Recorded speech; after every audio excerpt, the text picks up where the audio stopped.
The federal government of Nigeria has announced free cesarean sections for women who need them as part of the Maternal Mortality Reduction Initiative announced by the Coordinating Minister of Health and Social Welfare, Professor Muhammad Ali. The initiative aims to address Nigeria's high maternal and neonatal mortality rates, which stands at 512 deaths per 100,000 live births and 41 deaths per 1,000 live births, respectively. Now, they're focusing on enhancing access to quality health care, strengthening private healthcare services, and fostering community involvement. Key stakeholders, including traditional leaders, health commissioners, organizations like the World Health Organization, organizations like the World Bank and Bill and Melinda Gates Foundation have pledged their support. The initiative targets improving maternal and child health nationwide, addressing low uptake of essential health services, and ensuring that no woman dies due to inability to afford a C-section currently. C-section accounts for only 2.7% births in Nigeria, with regional disparities. When we talk about cesarean section and then we mention Nigeria, there's so much. I have 1,000 topics under this right now. But let's just get your thoughts. You're a married man, you have kids, you have experienced this thing when a woman is giving birth. Yeah. I don't know if you've ever, maybe your wife has ever gone through this, I don't know, but that's not the question. So you have an idea, that's what I'm trying to say. Let's get your thoughts on this story. You know, just going through this story, I had a kind of nostalgic feelings or reaction, because it's like the Minister of Health understood, you know, what used to be my plight. Oh.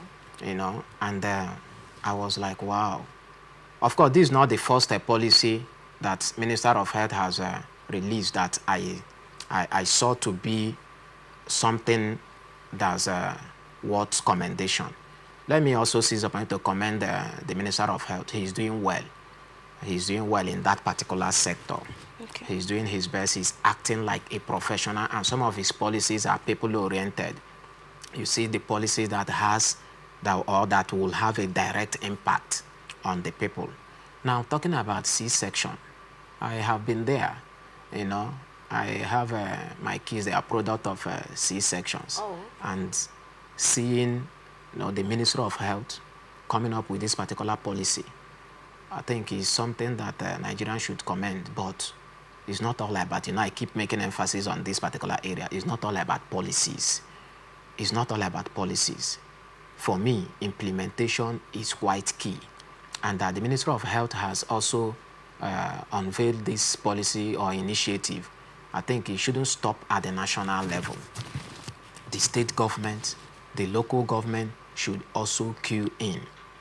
And then the primary healthcare centers, or modern, I don't know how they call it now, is it a modern healthcare center, should be well fortified to handle these particular issues.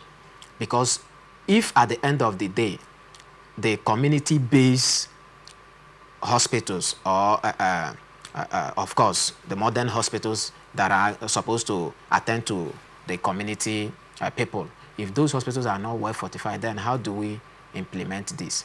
So that's the area I am very much concerned about. Talking about the initiative is very okay, is commendable, is something that should be promoted, not just by the government, but of course, there are some philanthropists that even do that. They will just come to a community and then do a kind of initiative like that. I think I have one person in my area that supports that. Once he gets to that point, he will come in fully to support. You know, there has been a lot of you know, casualties as a result of C-section. Yes, let's talk about that. People who were not able to afford C-section. Recently, I have a friend who just gave birth, and she told me how they were going from hospital to hospital, and how they were calling different amounts. Right now, it is so expensive. That was because of how I knew that it's so expensive to give birth now. Yeah. It's a big deal to give birth now. So they had to, you know, and then some people do not trust certain hospital. They then go to private hospitals Because when it has to be cesarean section, people like to be very careful. Yeah. Yeah. So let's talk about some of those challenges that Nigerians have been facing, not being able to afford cesarean section. You said you have that experience already. Yeah. So what was it like when they brought you the bill and told you, oh God, this is your bill? You know, the fear, what affects most persons, I came to realize that it's not just the C-section, not the operation that they want to go. Oh, that's not where the fear is. Yeah, that's one of the major fears is the fund or the funding.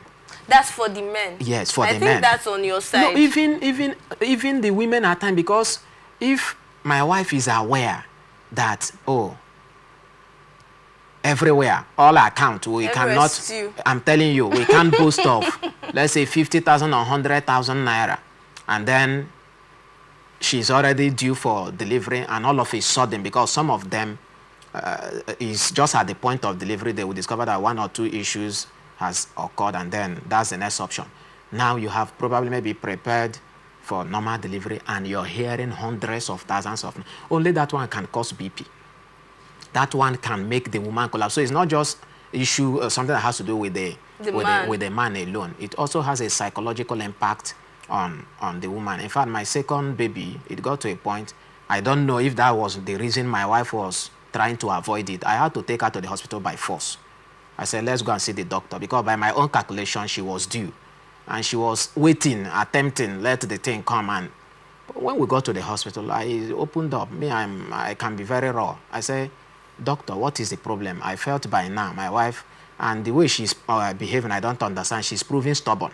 It's like she wants to do it herself. Oh. And the thing is no sign of that. But internally, a lot had already happened.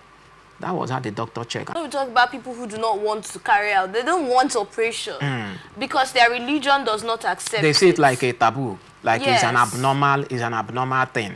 I think that's where education comes into play. Well, even some persons that are educated, you know, they also have they that. Still have that. When religion comes to play, it's very, very strong. Yeah, education has a limited role to play. So there is need for reorientation, so long as this particular issue is concerned. But I want to believe, by what the Minister of Health has initiated, believe me, some of those religious bottleneck or hindrances will somehow be reduced, because finance is a major thing. Some person will use religion to cover up, but the actual truth is that the money is not there. So those men that used to tell their wives that their mothers gave birth normally in their family, their lineage, everybody gives birth normally, so you must give birth normally, and then they don't sign. They don't sign the consent form. You're saying the real problem is the money. Is part of it, and then ignorance too.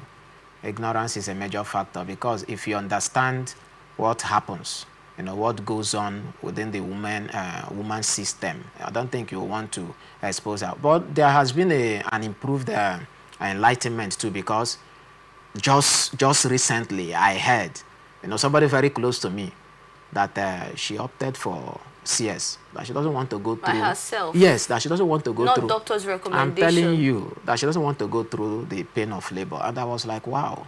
And like a joke, just yesterday, the person put to bed.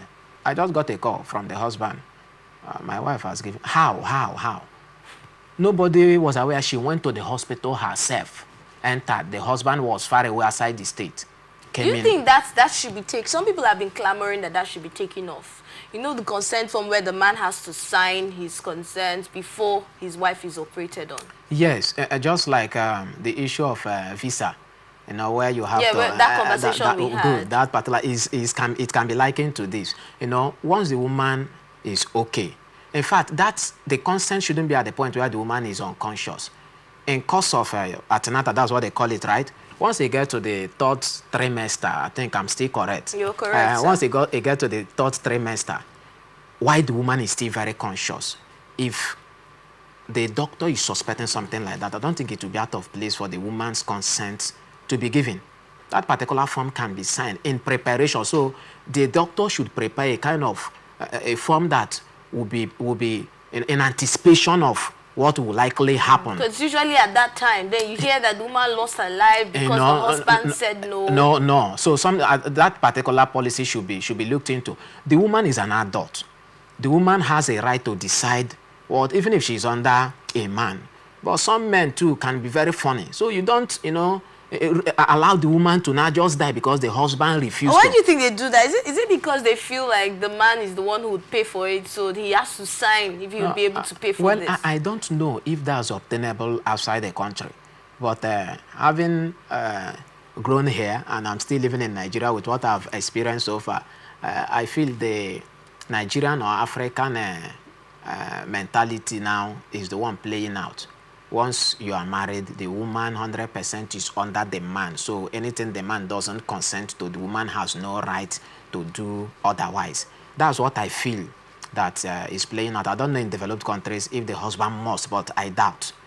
So not necessarily because it's the man that will pay. I believe the hospital and the doctors, they are scared of what the man will likely do if they do something contrary to the man's So you're decision. suggesting that it should be signed early enough before that time? Yes, before. But then you have not still talked about the part where it's the man that has to sign that consent.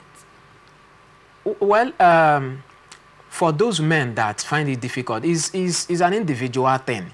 It should be optional if the man wants to sign. The woman is the one carrying the baby. The man has limited little or no much role to play when it comes to CS. Like during my last child, my wife had issues and the BP was a bit high. She came out. The doctor said I should talk to her. I was working on her. I said, are you not ready? She said she would do it. At some point, she said she cannot. That day went. Then I worked on her, talked on her. Late in the night, she came to her senses and decided. The truth is, it is the woman thing, like 70 to 80%. Once the woman says, doctor, I'm not doing CS, even if the husband likes, because the doctor might do that and the woman lives will go in for it. Except the doctor discovered that the woman is doing that unconsciously too. The woman is doing that, then the doctor can now make use of the man's information from the man, and then there's a situation where they can now, do they call it injection or what, to now make the woman go asleep. If it's as a result of fear, then the man's stand can prevail. Otherwise, it is the woman thing. So the doctor should take what the woman's, take very seriously the woman's stand when it comes to CS. Thank you so much.